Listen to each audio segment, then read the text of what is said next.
All right, so remember Newton's second law is the acceleration equals the net force over the mass.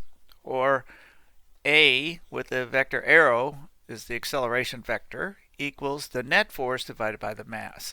So F in this case is the vector sum of all external forces acting on the mass M. Now this could be a single object or it could be a system. All right, so just a reminder, we have what's called the equilibrium rule.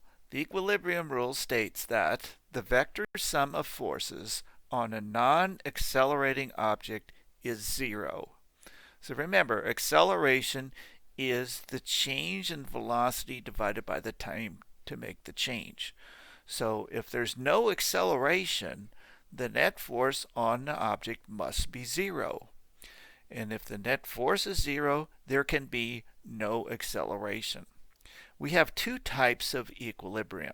We have static equilibrium. In this case, the object is at rest.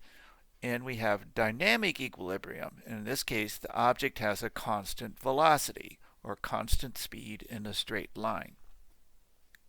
All right, here's our first example for Newton's second law. We have three forces, F1, F2, and F3, pulling on the ring of a lab force table at the angles shown in the overhead view in the left diagram. In spite of the pulls, the ring remains stationary. The magnitudes of the pulls for 1 and 3 are given, but the direction of F3 is not given. We want to find the magnitude of the force F2. All right, now in the right-hand part of the diagram, I've drawn a free body diagram of the forces acting on the ring.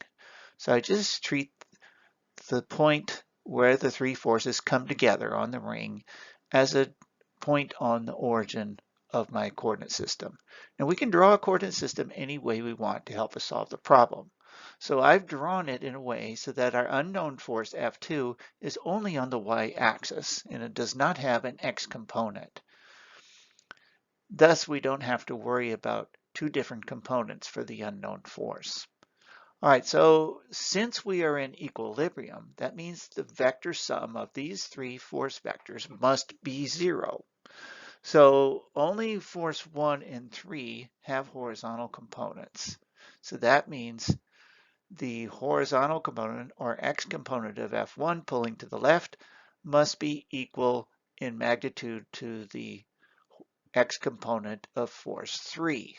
So those two must sum to zero.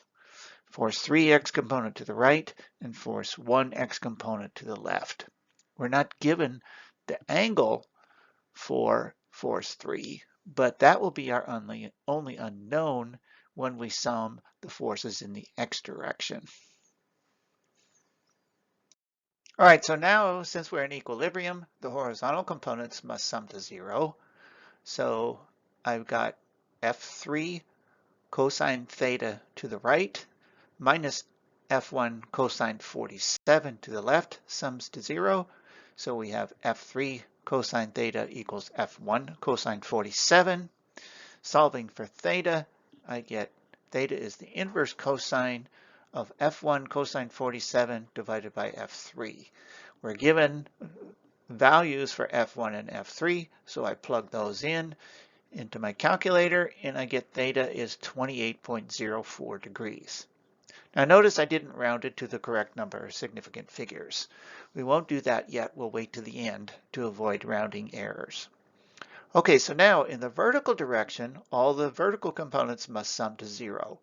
So we have F1 sine 47 degrees upward plus F3 sine 28.04 degrees upward minus F2 down equals zero.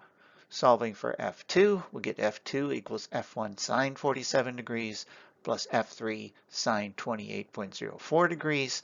And then we plug in the numbers for F1 and F3. And we crunch those in our calculator and we get F2 is equal to 241 newtons. So now we're done with the problem. We've got the magnitude of the vector F2. Now just a reminder again of Newton's second law. The acceleration equals the net force divided by the mass. Many times you see Newton's second law written as F equals ma. Right? So remember that F is the vector sum of all external forces acting on the mass m. So it is the net force, the vector sum of all external forces acting on mass m. All right, the next example we're going to look at, when students are first learning Newton's second law, they tend to be confused with a problem like this. But we're going to break it down so it's quite simple. So here we have 3 blocks with a mass m1, mass m2, and mass m3 sitting on a frictionless table. There's a very light string tied between block 1 and block 2, and a very light string tied between block 2 and block 3, and there's a force F pulling to the right on m3. That force only acts on the block m3. Now when we pull on a string, that creates a tension force in the string. So the block M1 on the far left, the only force pulling on M1 is the string tension T1. The block M2 has 2 forces on it, the string pulling to the right, T2, and the string pulling to the left, T1. Those are the only forces acting on M2. And then M3 on the far right only has 2 forces acting on it, the force F pulling to the right and the string tension T2 pulling to the left. All right, so we want to find the magnitude of the system's acceleration, and we want to find the tension force T1 and the tension force T2. So to do this, first of all, we're going to define a system of the 3 blocks. So we treat the 3 blocks as one thing. Then there's only one external force acting on that system, and that is the force F. The tension T1 and T2 are internal to the system. So in Newton's second law, the acceleration equals the net force divided by the mass. That net force is only the forces external to the system. So T1 and T2 do not count when we count all 3 blocks together as one system. So first we're going to take the 3 blocks together as one system. And I've drawn a line around the 3 blocks to show that these 3 blocks together and the strings are all one system. Then the force F is the only force external to the system, and that's the only force that causes the system to accelerate. Then we can just write Newton's second law. The acceleration equals the net external force divided by the mass. And since we're given the masses and the force, we can easily find the acceleration. All right, so here I've applied Newton's second law. Acceleration equals the net external force divided by the total mass. Remember, the tensions T1 and T2 are internal to our system, so they do not count here. So we just have the force F divided by the sum of the masses. The force F, of course, is 68 newtons. That was given.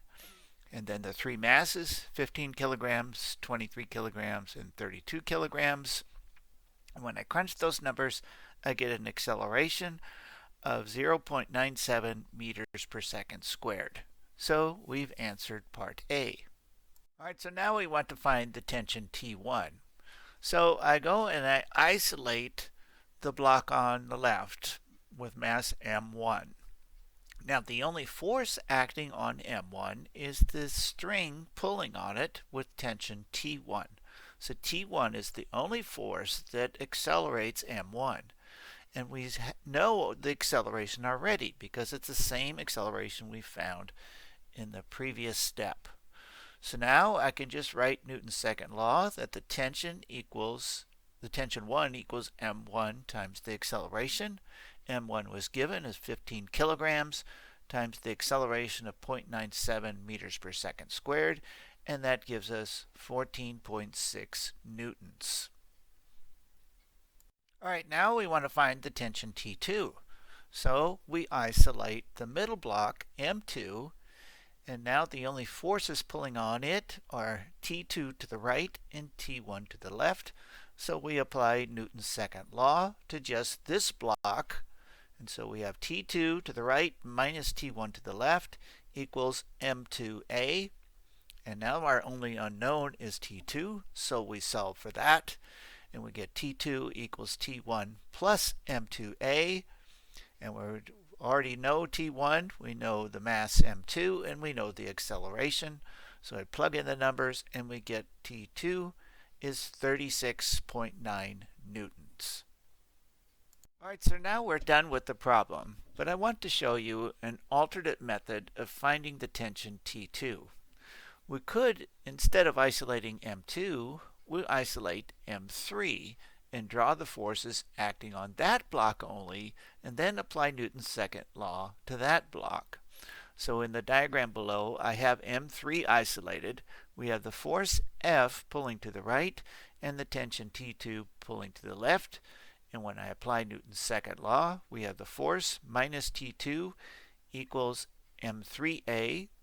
Solve for T2, we get T2 equals F minus M3A. F is 68 newtons, and M3 is 32 kilograms, and the acceleration is 0.97 meters per second squared. And again, we get 36.9 newtons for the tension T2. Now, we didn't need to do this step, but I just wanted to show you that this step would work as well as the previous one. So we could have used either one to get at the tension T2, since it acts on both M2 and M3, and we could get at the tension by just isolating M2 or isolating M3. Alright, so note in the previous examples that we drew a free body diagram. So by using a free body diagram, we can isolate the external forces acting on a particular body and then apply Newton's second law for that body only. The free body diagram is very useful to see how the forces act and to eliminate other forces in the area that act on different objects and should not be included. So when we have several objects and different forces acting on different objects, it can be quite confusing when we're trying to apply Newton's second law. So the free body diagram is very important when you're first learning Newton's second law. So drawing that free body diagram can greatly simplify the problem and help us to isolate those particular forces. Now I want to say a word about pulleys, because we'll look at some other examples in future videos that include pulleys.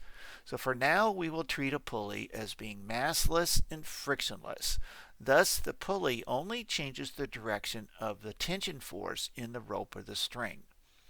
The tension force will be the same all along the rope, even when it goes over a pulley. Now, in future videos, after we look at rotational motion, we'll consider what happens when we need to include the mass of a pulley and how its rotational inertia affects the motion of several bodies connected by pulleys. Hi, Dr. C here. Thanks for viewing this video, and please help support this channel and subscribe. Also, please leave your comments, questions, or suggestions, and I thank you for your support of this channel. I've also included a link to the next video in this series.